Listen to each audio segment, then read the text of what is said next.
नमस्कार। Rural voice के खास कार्यक्रम रूरल वॉइस एक्सप्लेनर में आपका स्वागत है। मैं हूं हरवीर सिंह। आज हम बात करेंगे टमाटर की कीमतों की। बहुत चौंकाने वाली बात होती है कि जब टमाटर के दाम 100 रुपये किलो के आसपास जाते हैं तो देश भर में ये बड़ी हेडलाइन बनती है, तमाम सारे डिस्कशन होते हैं और बातें होती हैं। लेकिन जब टमाटर के दाम किसान के लिए 2 रुपये किलो पर पहुंच जाए या 3 रुपये किलो पर पहुंच जाए तो उसकी कोई बात नहीं होती।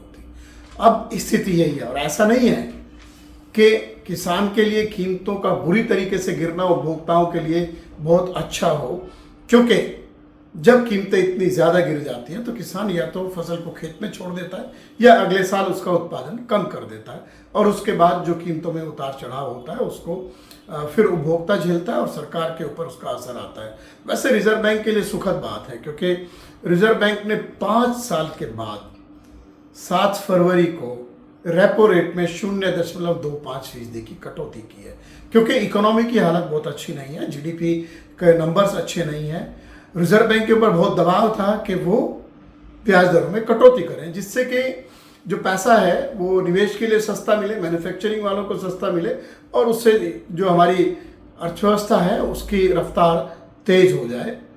वित्त मंत्री ने 1 फरवरी को बजट में भी कुछ इस तरीके की कोशिशें की और रिजर्व बैंक गवर्नर के लिए इसलिए खुशी की बात है क्योंकि उनकी सबसे बड़ी चिंता महंगाई है।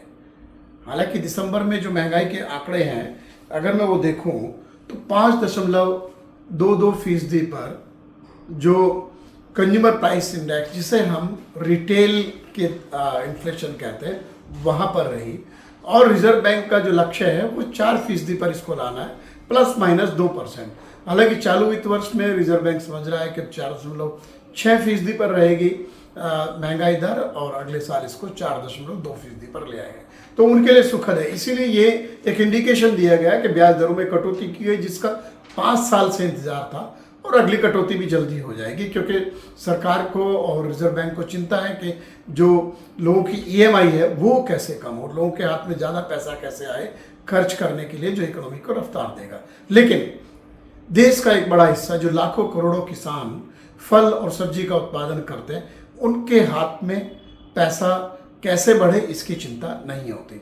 अगर हम देखें अभी जो मंडियों में हालत है, मध्य प्रदेश के सीहोर, सतना, शहडोल या उड़ीसा का गंजम हो या महाराष्ट्र हो और दूसरे जो टमाटर उत्पादक राज्य है, वहाँ पर टमाटर की जो कीमतें हैं किसानों के लिए वो 2 से 5 रुपए के बीच में आ रही है। आपको आश्चर्य होगा क्योंकि आपको दिल्ली में 15 रुपए किलो टमाटर मिल जाता है तो आप खुश हैं। और सरकारी आंकड़ों के मुताबिक 1 महीने में जो टमाटर की थोक कीमतें हैं उनमें 39.47% की गिरावट आई है, जबकि जो खुदरा कीमतें हैं उसमें 36.06% की गिरावट आई, यानी आपके उपभोक्ताओं के लिए बहुत अच्छा है। लेकिन जब किसान के लिए ये हालत है तो उसका क्या होगा। 2 साल पहले मार्च अप्रैल में कीमतें बुरी तरह गिरी थी और किसानों ने 2-3 तुड़ाई अपने जो टमाटर की फसल थी वो खेतों में ही छोड़ दी थी। उसके बाद नतीजा ये हुआ कि मई और जून में टमाटर की कीमतें आसमान छूने लगी। उस वक्त खबरें आई कि किसान करोड़पति हो गए, थोड़े बहुत किसी को पैसा मिला होगा जिनके पास उस वक्त फसल बची थी और दाम 100 रुपये के आसपास पहुंच गए थे। तमाम सारी चर्चाएं और डिबेट हुई।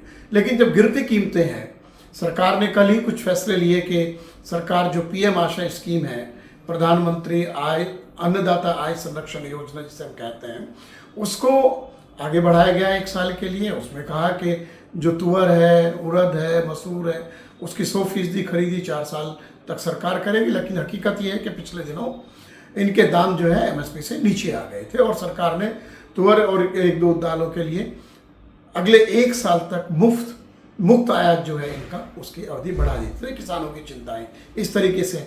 असल में ऐसा नहीं है कि सरकार के पास घोषणा करने के लिए कुछ नहीं है। जैसे मौजूदा जो अगले साल का बजट वित्त मंत्री ने पेश किया उसमें mission for vegetable and fruits का अनाउंसमेंट किया है, उसके लिए 500 करोड़ का प्रोविजन किया गया है। अब ये 500 करोड़ किसके लिए है? उपभोक्ताओं को ऊंची कीमतों से बचाने के लिए या किसानों को गिरती कीमतों से संरक्षण देने के लिए? वैसे मैं आपको बता दूं कि सरकार के पास बहुत सारी स्कीम्स हैं, उसकी कोई कमी नहीं है। जैसे MIS, मार्केट इंटरवेंशन स्कीम, यानी कि जब दाम गिरते हैं तो सरकार के पास एक फंड है कि वो किसानों की मदद करने के लिए कीमतों को सुधारें। सरकार के पास PSS है, प्राइस सपोर्ट स्कीम, उसके जरिए कई फसलों की खरीदारी जो होती है। सरकार के पास PSF है, प्राइस स्टेबलाइजेशन फंड, हालांकि ये कंज्यूमर के मतलब की चीज़ है। तो सरकार के पास प्राइस डेफिशिएंसी पेमेंट स्कीम है कि अगर किसान को कम दाम मिलता है तो उस डेफिशिएंसी के लिए पेमेंट दिया जा सकता है। तो इसके लिए हरियाणा ने पिछले दिनों अनाउंस किया था कि हम सभी फसलों के लिए देंगे, लेकिन ज़मीन पर जो हकीकत है वो मैं आपके सामने बयां कर रहा हूँ। और किसान जब बेहतर दाम की उम्मीद में उत्पादन करता है तो उसको यही भुगतना पड़ता है। सरकार के आंकड़े बहुत बड़े बड़े हैं, वो रिकॉर्ड उत्पादन की बात करते हैं और 2024-25 में 215.49 लाख टन टमाटर के उत्पादन का उन्होंने अनुमान लगाया है। और पिछले साल जो है, इसके पहले साल ये 213.23 लाख टन रहा था। तो उत्पादन तो है, सरकार को पता है कि कंटिन्यूटी है, लेकिन जब बात आती है कि जब कीमतें क्रैश होती हैं उसके लिए जो तमाम सारी स्कीम्स हैं वो धरी रह जाती हैं। सरकार ने पहले एक टॉप स्कीम भी शुरू की थी, टोमेटो, ऑनियन एंड पोटैटो। अब टॉप का क्या हुआ अब किसी को नहीं पता, उसको ऑपरेशन ग्रीन में बदल दिया गया और अब इस बार के बजट में mission for vegetable and fruit लेकर के आए। पिछले बजट में आपको याद होगा दाम बढ़ रहे थे, जब अभी भी हालांकि खाद्य महंगाई दर 10% के आसपास जा रही है और जब कीमतें बहुत ज़्यादा थी तो सरकार ने कहा कि जो शहरों के नज़दीक क्लस्टर बनाए जाएंगे सब्जियों के। क्लस्टर तो बन जाते हैं, क्लस्टर की ज़रूरत नहीं है, किसान उत्पादन कर सकता है, उसके अंदर क्षमता है। लेकिन जब संतुलन उपभोक्ता की तरफ रहेगा कि सरकार की कोशिश है कि उपभोक्ता की जेब से कम पैसा जाए, लेकिन जब किसान की जेब में सुराख होने लगता है, उसका पैसा निकलने लगता है, उस वक्त सरकार को जो एक्शन में आना चाहिए वो एक्शन कहीं नहीं दिखता है। और अभी हम देख रहे हैं, इसलिए ये जो स्थिति है ये न उपभोक्ता के लिए अच्छी है, किसान के लिए तो बिल्कुल ख़राब है, क्योंकि उन्होंने खेतों में फसल को छोड़ना शुरू कर दिया है, खेतों में जोतना शुरू कर दिया, तुड़ाई बंद कर दिया, क्योंकि करीब 40,000 रुपये प्रति एकड़ की लागत आती है टमाटर की फसल पर। और अगर अभी के जो दाम है उसमें उस टमाटर की तुड़ाई और उसका ट्रांसपोर्ट का जो खर्चा वो भी नहीं निकल रहा, तो ऐसे में किसान क्या करेगा? ये एक चिंताजनक बात है।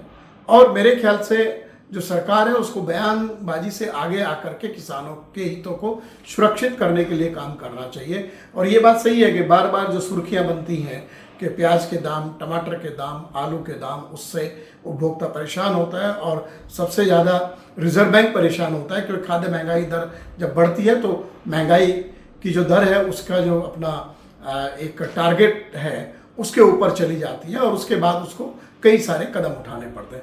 अब हम देखेंगे आने वाले दिनों में कि क्या सरकार सक्रिय है, क्या दूसरी एजेंसियां सक्रिय हैं कि किसानों को जो नुकसान उठाना पड़ रहा है उसको उससे सुरक्षा मिलेगी।